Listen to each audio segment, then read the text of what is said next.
ನಮಸ್ಕಾರ. ಬನ್ನಿ 2025ರ ವಿಜ್ಞಾನ ಮತ್ತು ನಮ್ಮನ್ನು ನಾವೇ ಅರಿಯುವ ಕುರಿತ ಸಂಶೋಧನೆಗಳ ಜಗತ್ತಿಗೆ ಒಂದು ಇಣುಕುನೋಟ ಹಾಕೋಣ. ಇದು ನಮ್ಮ ಜಗತ್ತನ್ನೇ ಒಂದು ಹೊಸ ದೃಷ್ಟಿಕೋನದಲ್ಲಿ ನೋಡಲು ಒಂದು ಅವಕಾಶ. ನೋಡಿ, ಇವತ್ತಿನ ದಿನಗಳಲ್ಲಿ ಮಾಹಿತಿಗೇನೂ ಕೊರತೆ ಇಲ್ಲ ಅಲ್ವಾ? ಆದ್ರೆ ಈ ಮಾಹಿತಿ ಪ್ರವಾಹದಲ್ಲಿ ನಮಗೆ ಗೊತ್ತಿರೋ ವಿಷಯ ನಿಜಕ್ಕೂ ಸತ್ಯನಾ ಅಂತ ಹೇಗ್ ತಿಳ್ಕೊಳ್ಳೋದು? ಇದೇ ಇವತ್ತಿನ ದೊಡ್ಡ ಪ್ರಶ್ನೆ. ಸರಿ, ಹಾಗಾದ್ರೆ ಬನ್ನಿ ಈ ಪ್ರಶ್ನೆಗೆ ಉತ್ತರ ಹುಡುಕುತ್ತಾ 2025ರ ಹೊಚ್ಚ ಸಂಶೋಧನೆಗಳನ್ನೇ ಆಧಾರವಾಗಿಟ್ಕೊಂಡು ನಮ್ಮ ಪ್ರಪಂಚದೊಳಗೆ 3 ಕಿಟಕಿಗಳನ್ನೇ ತೆರೆಯೋಣ. ಸಿದ್ಧರಲ್ವಾ? ನಮ್ಮ ಮೊದಲನೇ ಕಿಟಕಿ ಅದೇ ಭೂಮಿಯ ನಾಡಿಬಡಿತ. ಹವಾಮಾನ ವಿಜ್ಞಾನದ ಲೇಟೆಸ್ಟ್ ಸಂಶೋಧನೆಗಳು ಏನ್ ಹೇಳುತ್ತವೆ ಗೊತ್ತಾ? ನಮ್ಮ ಜಗತ್ತು ಅದೆಷ್ಟು ವೇಗವಾಗಿ ಬದಲಾಗ್ತಿದೆ ಅಂತ ತೋರಿಸ್ತಿವೆ. ಓಕೆ, ಈ ಸಂಖ್ಯೆ ನೋಡಿ, 1.45 ಡಿಗ್ರಿ ಸೆಲ್ಸಿಯಸ್. ಇದನ್ನ ಬರೀ ಒಂದು ನಂಬರ್ ಅಂತ ಅನ್ಕೋಬೇಡಿ, ಇದೊಂದು ಎಚ್ಚರಿಕೆ ಗಂಟೆ. 2023ರಲ್ಲಿ ಅಂದ್ರೆ ಕೈಗಾರಿಕಾ ಕ್ರಾಂತಿಗಿಂತ ಮುಂಚೆ ಇದ್ದ ತಾಪಮಾನಕ್ಕಿಂತ ಇಷ್ಟೊಂದು ಜಾಸ್ತಿಯಾಗಿದೆ. ಇದೊಂದು ದಾಖಲೆ, ಆದ್ರೆ ನಾವು ಸಂಭ್ರಮಿಸೋ ತರಹದ ದಾಖಲೆ ಖಂಡಿತ ಅಲ್ಲ. ಸರಿ, ಈ ನಂಬರ್ ನಮ್ಮ ನಿಜ ಜೀವನದ ಮೇಲೆ ಹೇಗೆ ಪರಿಣಾಮ ಬೀರುತ್ತೆ ಅಂತ ನೋಡೋಣ ಬನ್ನಿ. ಇದು ಸುಮ್ನೆ ಯಾವ್ದೋ ಡೇಟಾ ಅಲ್ಲ. ಈ ನಕ್ಷೆ ನೋಡಿ, ಇದು ಹೆಚ್ಚಾಗ್ತಿರೋ ದೀರ್ಘಕಾಲದ ಬಿಸಿಲಿನ ತಾಪವನ್ನ ತೋರಿಸ್ತಿದೆ. ಈಗಾಗಲೇ 60 ಕೋಟಿಗೂ ಹೆಚ್ಚು ಜನ, ಅದರಲ್ಲೂ ಮುಖ್ಯವಾಗಿ ಪಶ್ಚಿಮ ಆಫ್ರಿಕಾ ಮತ್ತು ದಕ್ಷಿಣ ಏಷ್ಯಾದಲ್ಲಿ ಮಾನವ ವಾಸಕ್ಕೆ ಯೋಗ್ಯವಾದ ಹವಾಮಾನ ಅಂತ ಏನಿದೆಯೋ ಅದರಿಂದ ಹೊರಗಡೆ ಬದುಕ್ತಿದ್ದಾರೆ. ಯೋಚನೆ ಸರಿ, ಈಗ ತಾಪಮಾನದಿಂದ ವಾತಾವರಣದ ಕಡೆಗೆ ಗಮನ ಹರಿಸೋಣ. ಮೀಥೇನ್ ಮಟ್ಟ ದಿನೇ ದಿನೇ ಏರ್ತಲೇ ಇದೆ. ಈ ಚಾರ್ಟ್ ನೋಡಿ, ಅದರ ಮೂಲ ಎಲ್ಲಿದೆ ಅಂತ ಸ್ಪಷ್ಟವಾಗಿ ಗೊತ್ತಾಗತ್ತೆ. ಗಮನಿಸಿ, ಸುಮಾರು 40% ಕೃಷಿ ಮತ್ತು ತ್ಯಾಜ್ಯದಿಂದ ಬರ್ತಿದೆ. ಇನ್ನು 29% ಪಳೆಯುಳಿಕೆ ಇಂಧನಗಳಿಂದ.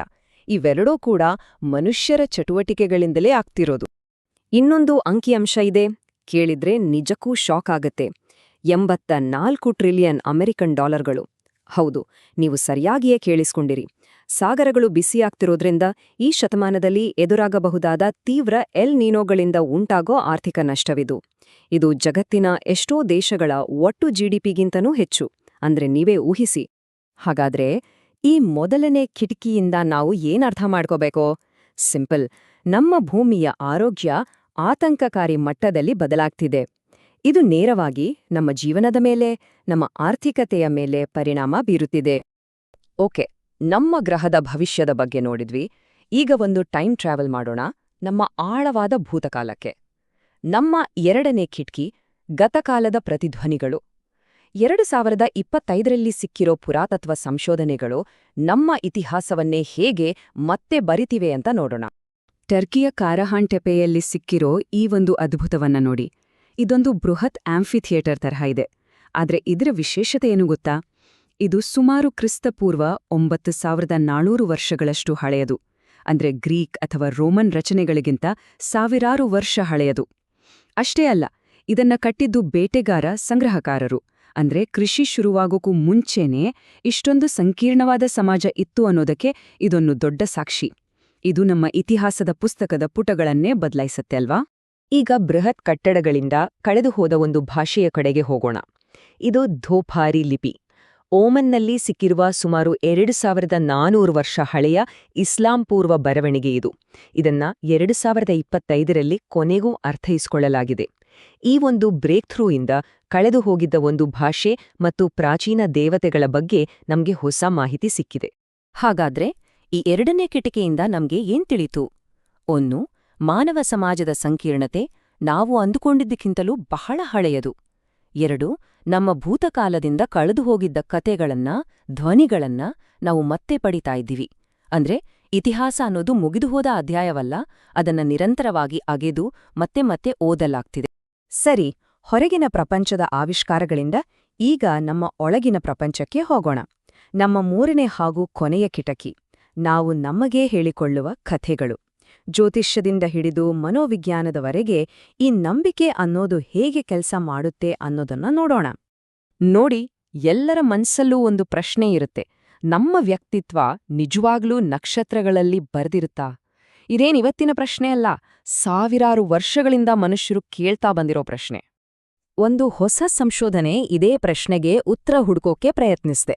ಇಲ್ನೋಡಿ, ಒಂದ್ ಕಡೆ ಜ್ಯೋತಿಷ್ಯದ ಪ್ರಕಾರ ಸಿಂಹರಾಶಿಯವರ ಗುಣ ಆತ್ಮವಿಶ್ವಾಸಿ, ವರ್ಚಸ್ವಿ, ಸಹಜ ನಾಯಕ ಅಂತ ಇದೆ.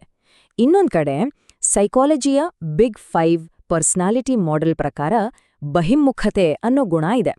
ಈ ಅಧ್ಯಯನ ಮಾಡಿದೇನು ಅಂದ್ರೆ ಇವೆರಡರ ನಡುವೆ ಏನಾದ್ರೂ ಸಂಬಂಧ ಇದೆಯಾ ಅಂತ ಹೋಲಿಸಿ ನೋಡಿದೆ. ಇಲ್ಲೊಂದು ತುಂಬಾನೇ ಇಂಟ್ರೆಸ್ಟಿಂಗ್ ವಿಷಯ ಇದೆ ನೋಡಿ. ಆ ಅಧ್ಯಯನದ ಪ್ರಕಾರ 67% ಅಂದ್ರೆ 3ರಲ್ಲಿ 2 ಜನ ತಮ್ಮ ರಾಶಿಯ ಗುಣಲಕ್ಷಣಗಳು ತಮ್ಗೆ ಹೊಂದುತ್ತೆ ಅಂತ ನಂಬುತ್ತಾರೆ. ಇದು ನಮ್ಮ ನಂಬಿಕೆಯ ಶಕ್ತಿಯನ್ನ ತೋರಿಸುತ್ತೆ. ಆದರೆ ಇಲ್ಲಿದೆ ನೋಡಿ ಅಸಲಿ ಟ್ವಿಸ್ಟ್. ಅದೇ ಅಧ್ಯಯನ ರಾಶಿಚಕ್ರಗಳಿಗೂ ಮತ್ತು ಬಿಗ್ 5 ವ್ಯಕ್ತಿತ್ವದ ಗುಣಗಳಿಗೂ ನಡುವೆ ವೈಜ್ಞಾನಿಕವಾಗಿ ಅಂಕಿ ಅಂಶಗಳ ಪ್ರಕಾರ ಯಾವುದೇ ರೀತಿಯ ಸಂಬಂಧ ಇಲ್ಲ ಅಂತ ಕಂಡುಹಿಡಿದಿದೆ. ಶೂನ್ಯ ಸಂಬಂಧ. ಹಾಗಾದ್ರೆ ಜನ ಯಾಕೆ ಅಷ್ಟೊಂದು ಬಲವಾಗಿ ನಂಬುತ್ತಾರೆ? ಅದಕ್ಕೆ ಉತ್ತರ ಇಲ್ಲಿದೆ. ಈ ರಿಸರ್ಚ್ ಪೇಪರ್ ಹೇಳೋ ಪ್ರಕಾರ ದೃಢೀಕರಣ ಪಕ್ಷಪಾತ ಮತ್ತು ಬಾರ್ನಮ್ ಪರಿಣಾಮದಿಂದ ಹೀಗಾಗತ್ತೆ. ಅಂದ್ರೆ ಏಂಗೊತ್ತಾ, ನಮಗೆಲ್ಲರಿಗೂ ಅನ್ವಯವಾಗುವಂತಹ ಸಾಮಾನ್ಯ ಹೇಳಿಕೆಗಳನ್ನ ನಮಗೆಂದೇ ಹೇಳಿದ್ದು ಅಂತ ನಾವು ನಂಬಿಬಿಡ್ತೇವೆ. ನಮ್ಮ ನಂಬಿಕೆಗೆ ಸರಿಹೊಂದುವ ವಿಷಯಗಳನ್ನ ಮಾತ್ರ ನಾವು ಒಪ್ಕೊಳ್ತೇವೆ. ಹಾಗಾಗಿ ಈ 3ನೇ ಕಿಟಕಿಯಿಂದ ನಾವು ಕಲಿಬೇಕಾದ್ದು ಜ್ಯೋತಿಷ್ಯ ಸರಿನಾ ತಪ್ಪಾ ಅನ್ನೋದ್ಕಿಂತ ಹೆಚ್ಚಾಗಿ ಮಾನವನ ಮನಸ್ಸಿನ ಬಗ್ಗೆ ಒಂದು ಅದ್ಭುತವಾದ ವಿಷಯ. ನಮಗೆಲ್ರಿಗೂ ನಮ್ಮ ಜೀವನಕ್ಕೊಂದು ಅರ್ಥ ಬೇಕು, ಒಂದು ಗುರುತು ಬೇಕು.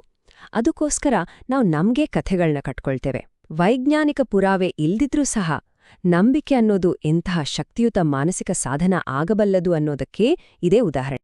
ಹಾಗಾದ್ರೆ ನಾವು ನೋಡಿದ ಈ 3 ಕಿಟಕಿಗಳನ್ನ ಒಟ್ಟಿಗೆ ಸೇರ್ಸಿದ್ರೆ ಏನ್ ಕಾಣಿಸುತ್ತೆ? ನಮ್ಮ ಭೂಮಿಯ ಡೇಟಾ, ಇತಿಹಾಸದ ಧೂಳು ಮತ್ತು ನಮ್ಮ ಅಂತರಂಗ ಇವೆಲ್ಲವನ್ನು ಸಂಪರ್ಕಿಸೋದು ನಮ್ಮ ಜ್ಞಾನದ ಹುಡುಕಾಟ. ಈ 3 ಕಿಟಕಿಗರು ಒಂದೇ ಸತ್ಯವನ್ನ ಹೇಳ್ತಿವೆ. ನಾವು ಯಾರು, ನಾವು ಎಲ್ಲಿಂದ ಬಂದ್ವಿ, ನಾವು ಎಲ್ಲಿಗೆ ಹೋಗ್ತಿದ್ದೀವಿ ಅಂತ ಅರ್ಥ ಮಾಡ್ಕೊಳ್ಳೋಕೆ ನಾವು ನಿರಂತರವಾಗಿ ಪ್ರಯತ್ನಿಸ್ತಾನೇ ಇರ್ತೀವಿ. ನಮ್ಮ ಭವಿಷ್ಯವನ್ನ ಊಹಿಸೋ ಹವಾಮಾನದ ಮಾದರಿಗಳಿಂದ ಹಿಡಿದು ನಮ್ಮ ಭೂತಕಾಲದ ಕಥೆಯನ್ನೇ ಬದಲಿಸೋ ಪ್ರಾಚೀನ ಅವಶೇಷಗಳವರೆಗೆ ಮತ್ತು ನಮ್ಮ ಮನಸ್ಸಿನ ಆಳವನ್ನು ತೋರಿಸೋ ಮಾನಸಿಕ ನಕ್ಷೆಗಳವರೆಗೆ ಜ್ಞಾನದ ಈ ಹುಡುಕಾಟದಲ್ಲಿ ನಾವು ಮುಂದಿನ ಯಾವ ಕಿಟಕಿಯನ್ನು ತೆರೆಯಲಿದ್ದೇವೆ? ಯೋಚಿಸಿ ನೋಡಿ.